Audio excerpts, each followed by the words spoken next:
भगवान श्री कृष्ण के उपदेश, उनकी शिक्षा हर युग में व्यवहारिक है। गीता के शब्द सिर्फ व्यक्ति नहीं, राष्ट्र की नीति को भी दिशा देते हैं। भगवत गीता में श्री कृष्ण ने सर्वभूत हिते रताः ये बात कही है।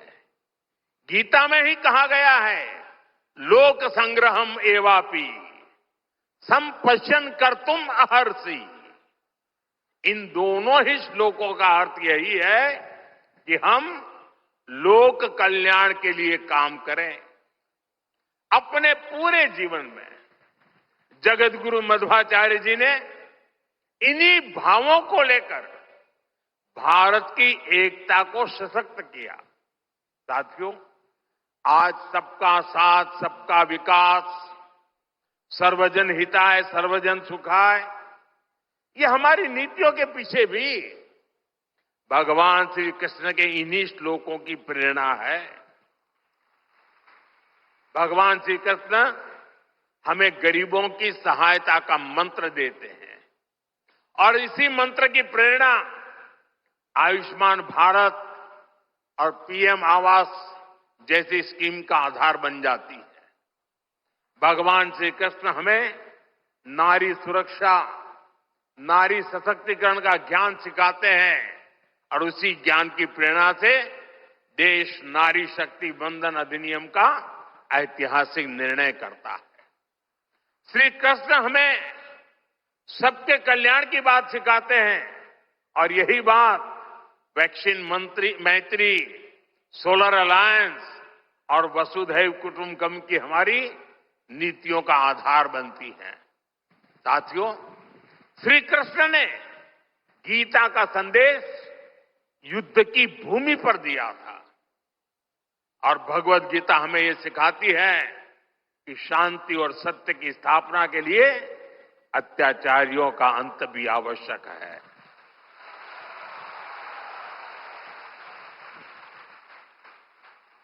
राष्ट्र की सुरक्षा नीति का मूल भाव यही है। हम वसुधैव कुटुंबकम भी कहते हैं और हम धर्मो रक्षति रक्षितः का मंत्र भी दोहराते हैं। हम लाल किले से श्री कृष्ण की करुणा का संदेश भी देते हैं और उसी प्राचीर से मिशन सुदर्शन चक्र की उद्घोषणा भी करते हैं। मिशन सुदर्शन चक्र यानी देश के प्रमुख स्थानों की, देश के औद्योगिक और सार्वजनिक क्षेत्रों की सुरक्षा की ऐसी दीवार बनाना जिसे दुश्मन भेद न पाए और अगर दुश्मन दुस्साहस दिखाए तो फिर हमारा सुदर्शन चक्र उसे तबाह कर दे। साथियों, ऑपरेशन सिंदूर की कार्रवाई में भी देश ने हमारा ये संकल्प देखा है। पहलगाम के आतंकी हमले में कई देशवासियों ने अपना जीवन गंवाया। इन पीड़ितों में मेरे कर्नाटका के भाई बहन भी थे। लेकिन पहले जब ऐसे आतंकी हमले होते थे तो सरकारें हाथ पर हाथ रखकर बैठ जाती थी। लेकिन ये नया भारत है, ये न किसी के आगे झुकता है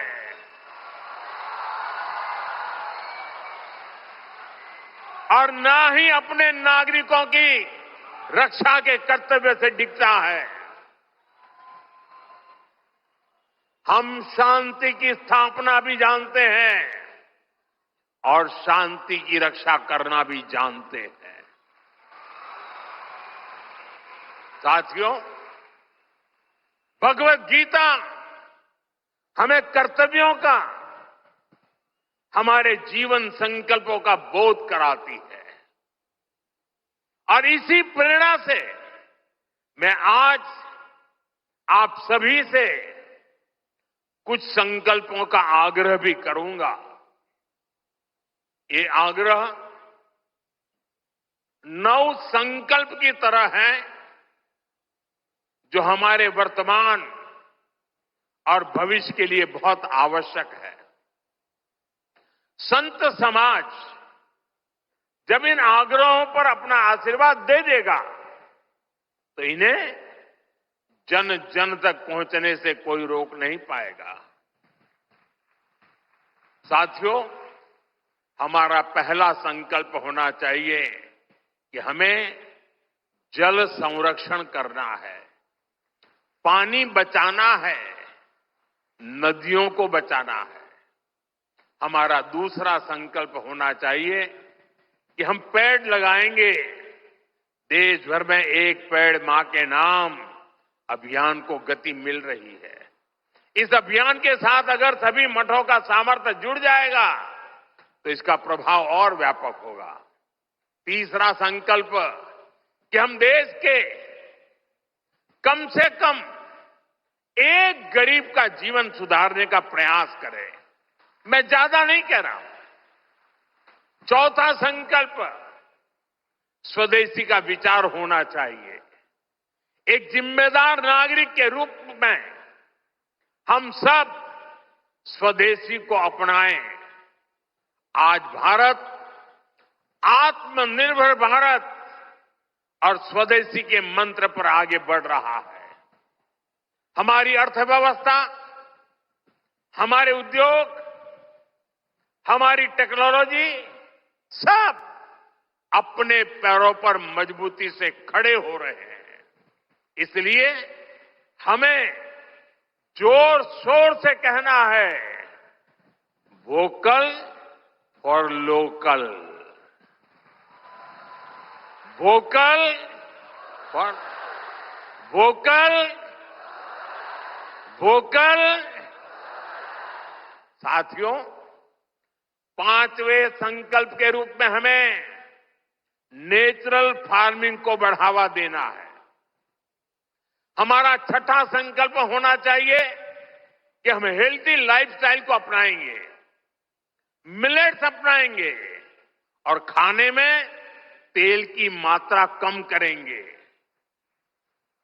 हमारा सातवां संकल्प ये हो कि हम योग को अपनाएं, इसे जीवन का हिस्सा बनाएं।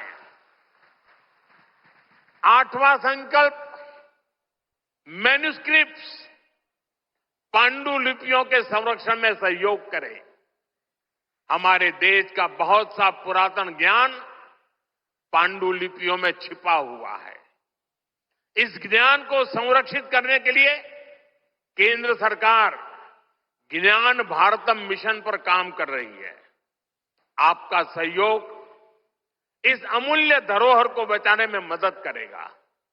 साथियों, आप नौवां संकल्प लें कि हम कम से कम देश के 25 ऐसे स्थानों का दर्शन करेंगे जो हमारी विरासत से जुड़े हैं।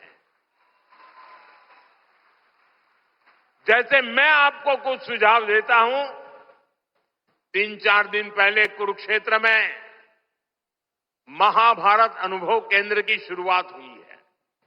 मेरा आग्रह है कि आप इस केंद्र में जाकर भगवान श्री कृष्ण का जीवन दर्शन देखें। गुजरात में हर साल भगवान श्री कृष्ण और मां रुक्मिणी के विवाह को समर्पित माधोपुर मेला भी लगता है। देश के कोने कोने से और खास करके नॉर्थ ईस्ट से बहुत से लोग इस मेले में खास तौर पर पहुंचते हैं। आप भी अगले साल इसमें जाने का प्रयास जरूर करिएगा। साथियों, भगवान श्री कृष्ण का पूरा जीवन, गीता का हर अध्याय कर्म, कर्तव्य और कल्याण का संदेश देता है। हम भारतीयों के लिए 2047 का काल सिर्फ अमृत काल ही नहीं, विकसित भारत के निर्माण का एक कर्तव्य काल भी है। देश के हर नागरिक की, हर भारतवासी की अपनी एक जिम्मेदारी है। हर व्यक्ति का, हर संस्थान का अपना एक कर्तव्य है और इन कर्तव्यों की पूर्णता में कर्नाटका के परिश्रमी लोगों की भूमिका बहुत बड़ी है।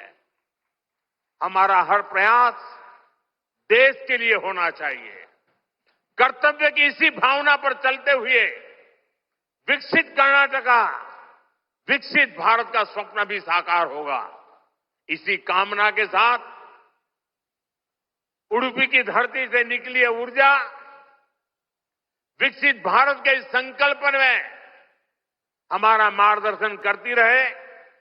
एक बार फिर इस पवित्र आयोजन से जुड़े हर सहभागी को मेरी ढेर सारी शुभकामनाएं और सबको जय श्री कृष्ण, जय श्री कृष्ण, जय श्री कृष्ण।